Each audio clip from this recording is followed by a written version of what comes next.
young people, a lot of you, you should really learn to be resilient. I think being resilient is where we Bhutanese are sometimes a bit weak.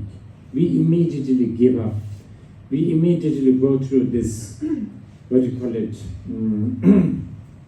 syndrome of khyentse. Khyentse? How do you say it in Dzongkar? Senshi? Kotachi. And this syndrome is something that you should really watch out. And of course, you will ask me, how do we do that? And my answer will be very, very Buddhist based. Okay? I think we get so, our resilience become very thin. We lose our resilience because, now this is very Buddhist. Because we listen to people too much. Too much. Of course, we are made to listen. We are brainwashed to listen. We are expected to listen to others, even including me. I'm sure many of you are expected to listen to Rinpoche, expected to listen to parents, higher beings, teachers, so on and so forth. Listening to people, and this is but this is important. Listening to people completely probably is not the best idea. But I want to tell you this. More than listening to others, you should really be aware of listening to yourself. Because everything what you hear from yourself, about yourself, are all cooked, marinated, colored, contaminated by some opinions. Either it's coming from books, education, parents, society, so on and so forth. But what I'm telling you, this task is not that easy to do, huh? Because especially we live in a society where we really at least need to pretend that you are listening. So this kind of method that I'm sharing, not easy to implement in our day-to-day life. But you really should try this. I have tried this because, I had Buddhist training. I have suggested other people try this, and they have tried this, and it really makes a difference. So let me repeat, not to listen to anyone, but more than anyone else, not to listen to yourself. But what does that mean now? What does that mean? So this is, and here let me try to, articulate this. Of course, if you have time, by all means, retreat yourself. Let's say if you are staying in Thimphu, go to Phajoding. Instead of staying in Mutithang or, Clock Tower, right? Go to Phajoding or you understand? Because the chances of you not listening to others and not listening to yourself is much higher. I'm going to go from the easiest, okay? So then not listen, then don't, I know you should, of course, by all means, you are young and yes, please have all the good time that is available. Stay late. I think maybe drinking too much is not so good for your health, but I know, you guys will do it. I mean, it's, as I was telling some people today, I see people, sometimes, even in the set, one thing I have to do is I'm always trying to be careful not to bump into somebody who is smoking. Because it's more for him. Like he or she was like this. And I feel really bad. I don't want them to think like that. I don't want them to feel like that. So I'm always like, first, like pretending I'm watching the sky or something. I see who is not, whether they are smoking or not. And then I go.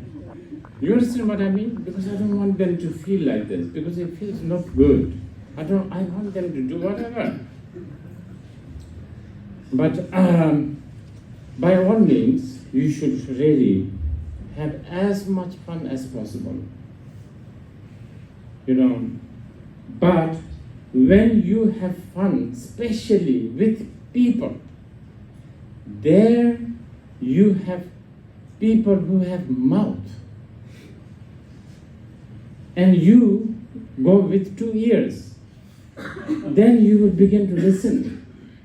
So yes, tonight you may be having a good party, dance, music, all that. But somebody's talking and you keep on listening. Even if you don't listen consciously, you end up listening unconsciously. And then, somebody says, oh, you don't have a good nose job, or you are, I don't know. All kinds of references, all kinds of, values. It doesn't matter whether it's about money, looks, fashion, food, job, size of the television, I don't know, all these things. So this will destroy your resilience. So by all means, as I said, yes, Saturday, please. Friday night, start already, go to the party. Saturday, yes, whole day, whole night, probably. Sunday, maybe night you should not, because you have to go to, jobs or whatever, Monday. And then, Monday, again, go and do, like kuru, archery, whatever, all of this. But once a week, try to retreat yourself from people, because it does give you a chance to not to listen to others, and therefore you also don't listen to yourself. What I want you to achieve is this state of nakedness. Then when you become good at that, yes, please try this also. Stay away from phone, stay away from social media. I'm not saying whole life, please. I know, by all means, some of you are creator of the content, right? But once a week, twice a week, deliberately stay away from all form of communication. Okay? So therefore, you are not listening. Less you listen, less you refer. Less you refer, less you compare. Less you compare, less you compete. Less you compete, you are very, content and you are joyful, right? Now, the highest way to not to listen to others and not to listen to oneself, of course, if you can do shamatha vipassana, which is something that you should really bug the Welsh monk here, those who have time. But since you are sitting here, let me share you this.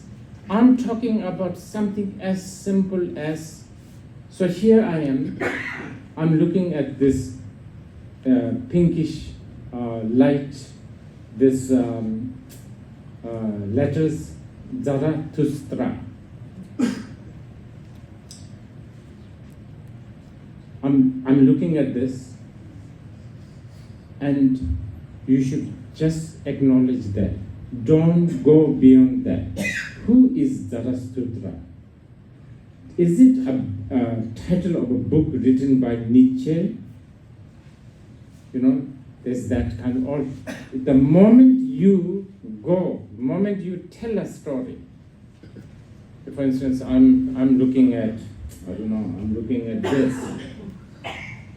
I'm looking at this. Oh, that's quite a good contrast photo. See, then I'm telling things. This is good photo, bad photo, I don't know, orange light. So this is actually the highest way. When you experience something, let's say even your sadness, let's say today you are sad, or tomorrow you are happy. Please try to learn this technique of just observing, just acknowledging, just being aware, but not making any kind of a commentary around that. Why? How? This is actually the highest way to not to listen to others and yourself. It's actually the most important. But I know it's very, very difficult for a lot. Actually, it's not difficult in the sense of you needing to do lots of mantras or doing prostrations or climbing mountains or sacrificing. Nothing. It doesn't involve with any of that. But the difficulty here is it's too non-special. Because we are all sucker of special. Everything has to be special. Everything has to be interesting. Everything has to have a history. Everything has to have a purpose. I was talking to Mitham, about regarding the purpose. Everything has to have a purpose. Everything has to have a, I don't know, end, beginning, blah, blah, blah. That's how we think. But actually, we don't need. Ideas such as purpose is a big, big burden. Somebody will write this purpose, and then you will try to read it, and then you will try to achieve that. You understand? So, actually this is the best one, but it's also difficult because, okay, I'm looking at the blue light, and Rinpoche told me, just observe that thought. Then what? You will always ask this question. Then what? More? What do I do then? What do I get? What's the point? It's so boring to observe. This will happen. But those who are really, really wishing to be resilient, this is the best way. Because when you are non-judgmental, when you are not referring, when you are not comparing, you are not vulnerable. Vulnerability starts when you are beginning to compare. So this is something that I wanted to share, since somehow today I've been asked to teach. So I don't want to consider this as a teaching. I'm sharing this to you as a gift from me for all your, again, hard work and